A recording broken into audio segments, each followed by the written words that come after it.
Vinicius জুনিয়রের magical performance, সেই সাথে জুড বেলিংহামের একমাত্র গোলে ঘরের মাঠে জুভেন্টাসকে হারালো রিয়াল মাদ্রিদ। তবে বলতেই হয়, গোল করেছে জুড বেলিংহাম, দিল জিতে নিয়েছে ভিনিসিয়াস জুনিয়র। এতগুলো প্লেয়ারের মাঝখান দিয়ে ডিবক্সের মধ্যে যেই কারিশমা তিনি দেখিয়েছেন, বার পোস্টে না লাগলে বলটা একটু বাক খেয়ে গেলেই তো গোলটা হয়ে যেত।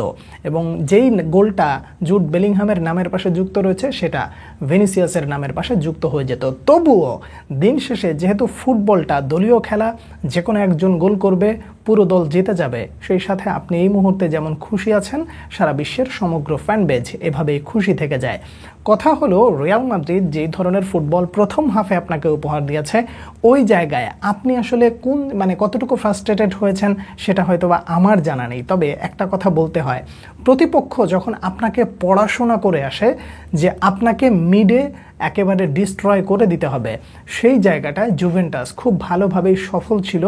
নিজেদের ডিফেন্সটাকে কিভাবে রক্ষা করতে হয় এটা যদি দেখতে হয়, তাহলে জুভেন্টাসের প্রতিটা প্লেয়ারের খেলার দিকে বা দায়িত্বের দিকে আপনি ভালো করে দৃষ্টি রাখতে পারেন। জুভেন্টাসের খেলার একটু প্রশংসা বেশি কেন করব জানেন? তাদের যে গোলকিপার যেই ধরনের পারফরমেন্স করেছে আজকে, তাতে কি অতিমানবীয় বললেও কি কম হয়ে যাবে? অবশ্যই না। তার প্রতিও আপনি একটা ভালোবাসা প্রদর্শন করতেই পারেন। বলটা যেভাবে তিনি সেভ দিয়েছেন একেবারে পরপর দুইবার, সেটাকে অবিশ্বাস্য বললেও কম হবে। যদি আপনি জুভেন্টাসের গোলকিপারের প্রশংসা করেন, তাহলে কি থিবো কোর্তোয়ার প্রশংসা আপনি করবেন না? প্রথম হাফে যে সেভগুলো দিয়েছেন, সেকেন্ড হাফে যে সেভগুলো দিয়েছেন, এখানে রিয়াল মাদ্রিদ যদি ম্যাচটা ড্র করতো, আপনি কি অবাক হতেন? একেবারেও অবাক হওয়ার মতো কিছু ছিল না। আপনি আরও একটা প্লেয়ারের নাম নিতে হবে, সেটা হচ্ছে রাউল অ্যাসেন্সিও। যেই ধরনের ব্লান্ডার তিনি করেছিলেন ক্লাব ওয়ার্ল্ড কাপে, সেই জায়গা থেকে এই ধরনের পারফরমেন্স যখন তিনি দেন, তখন কোচের আস্থা অর্জন করে নেন। অর্থাৎ মাঠ থেকে উঠে যাওয়ার আগে যেই ট্যাকেলটা তিনি মোটামুটি ফিরিয়ে দিয়েছেন, বা বল যেভাবে তিনি ডিফেন্ড করেছেন, এই জায়গাটা আসলেই বলতে হবে যে তিনি এ যাত্রায় অনেক বড় একটা আস্থার প্রতিদান দিয়ে গেলেন। ফেদে ভালভার্দের কথা আপনি কিভাবে বলবেন? আপনি কি তাকে মানুষের কাতারে রাখবেন? আসলে রাখার মতন সেই জায়গাটা বোধহয় তিনি নেই। তার কারণ, একবার চলে যাচ্ছেন রাইট সাইডে, আবার উঠে আসছেন রাইট উইংয়ে, এরপরে মিডে এসে দূরপাল্লার যে শটগুলো তিনি নিয়েছেন, সেখানে আপনি দেখে অবাক না হলেও মনে মনে এই চিন্তাটা তো করতেই পারেন যে এইটা কত বড় একটা আশীর্বাদ স্বরূপ যে ফেদে ভালভার্দে আপনার পছন্দের দলে খেলে।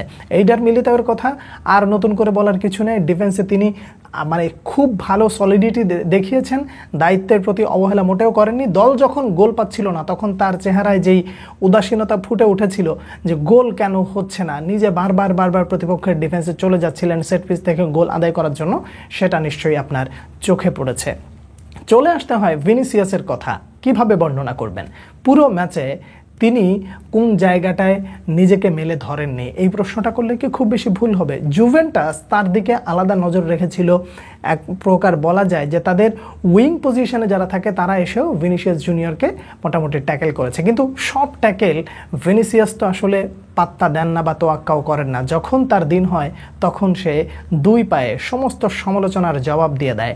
আমি প্রতিনিয়ত বা প্রায় সময় এই কথাটা বলি, ভিনিসিয়াসের পা যখন কথা বলে, সমগ্র বিশ্বের সমালোচকের মুখ একেবারে বন্ধ হয়ে যায়।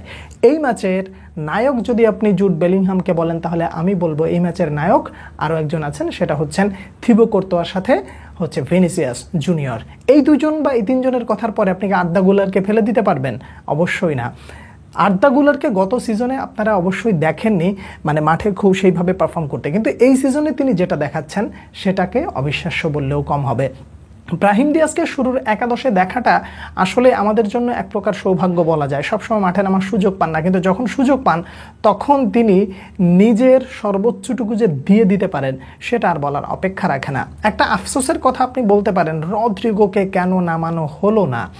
এমনও তো হতে পারে যে রদ্রিগোকে এল ক্লাসিকোর জন্য একেবারে রিজার্ভ রেখে দেওয়া হয়েছে। যদি এমনটা হয়, তাহলে মোটেও অবাক হব না বা ভুল সিদ্ধান্ত না। তবে এই জায়গাটায় একটা বিষয় বোধহয় একটু ক্লিনিক্যালি বলা দরকার হয় যে ভিনিসিয়াস জুনিয়রকে যদি সাব করাতে হয়, তাহলে তার সাবস্টিটিউশন হিসেবে রদ্রিগো নামবেন। এইটার হিসাব এই হিসাবটাই বোধহয় জাভি আলোনসোর ব্রেনের মধ্যে বারবার ঘুরপাক খাচ্ছে। কিন্তু ভিনি উঠে যাওয়ার পরে যেহেতু ডিফেন্স শক্ত করার জন্য ওখানে একজন নামিয়ে দেওয়া হয়েছে, এই কারণে রদ্রিগোকে নামানো হয় নাই।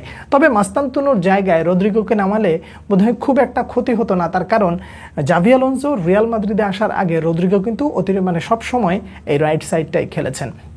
পুরো ম্যাচ জুড়ে আপনি জুভেন্টাসের গোলকিপারের প্রশংসা করতে পারেন কিংবা রিয়াল মাদ্রিদের খেলোয়াড়দের প্রশংসা করতে পারেন। ডিফেন্ডার থেকে নিয়ে শুরু করে মিডফিল্ড জুভেন্টাস যে একটা দায়িত্বের পরিচয় দিয়েছে আপনি এটারও প্রশংসা করতে পারেন। ঘুরে ফিরে একটা পচা কথা দিয়ে শেষ করতে যাই, রেফারি যেই ধরনের পারফরমেন্স তিনি আজকে করেছেন সেটা দেখে শুধু অবাক হই যে এই ধরনের রেফারিরা কি আসলে লা লিগায় আসতে পারেন না। কতটা সলিড পারফরমেন্স তিনি করেছেন সেটা নিশ্চয়ই আপনি ভালো করে উপভোগ করেছেন। এই ধরনের রেফারিং সিস্টেম যখন চলে আসে তখন ফুটবলটা অনেক সুন্দর হয়ে যায়। ওভারঅল রিয়াল মাদ্রিদের খেলাটা আপনি রিয়াল মাদ্রিদ সুলভ হয়তো বা আপনি পাননি, কিন্তু ঘরের মাঠে এই জয়টা কিছুটা বুস্ট আপ করে রাখলো রিয়াল মাদ্রিদকে। চ্যাম্পিয়ন্স লিগে নিজেদের অবস্থাটা আগের মতনই অক্ষত রয়েছে।